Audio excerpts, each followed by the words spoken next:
Pada episode kali ini dalam kajian Kalam Nabi, kita akan mendengarkan penjelasan baginda Muhammad SAW ketika ada seseorang yang memberi kita sesuatu, memberi kita hadiah atau memberi kita sedekah.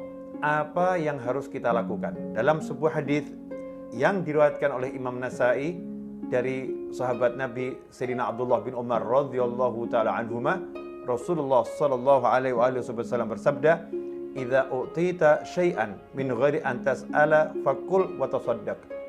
Jika engkau diberi sesuatu sedangkan engkau tidak memintanya, maka terimalah, ya, makanlah dan sedekahkanlah.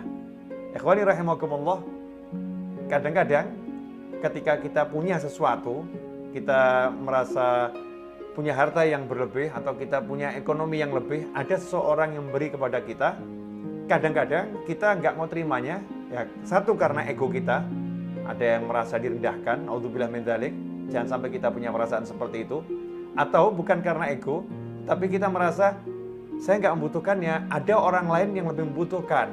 Seringkali kita menolak karena alasan itu.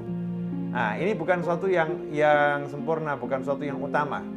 Yang utama adalah kalau ada orang yang memberi kita sesuatu, Nabi mengajarkan SAW, terimalah. Nah, dengan menerima itu yang memberi akan merasa senang. Ya, yang memberi akan merasa senang. Kemudian kalau kita memang membutuhkannya, manfaatkan sesuai kebutuhan kita. Kalau kita nggak membutuhkannya, berikan kepada yang lain, sedekahkan kepada yang lain. Mengapa demikian? Karena bisa jadi banyak orang yang membutuhkan, sementara dia tidak tersentuh oleh orang yang memberi kita.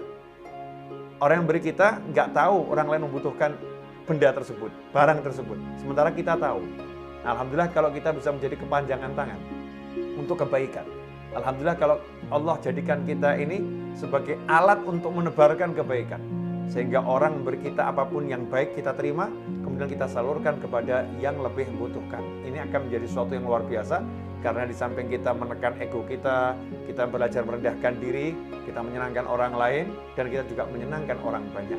Nah, mudah-mudahan kita bisa mengamalkannya dalam kehidupan sehari-hari dan mengajarkannya kepada yang lain. Jazakumullah khairan, wal afu minkum, wa sallallahu ala sayyidina Muhammadin wa alihi wasallam, walhamdulillahi rabbil alamin.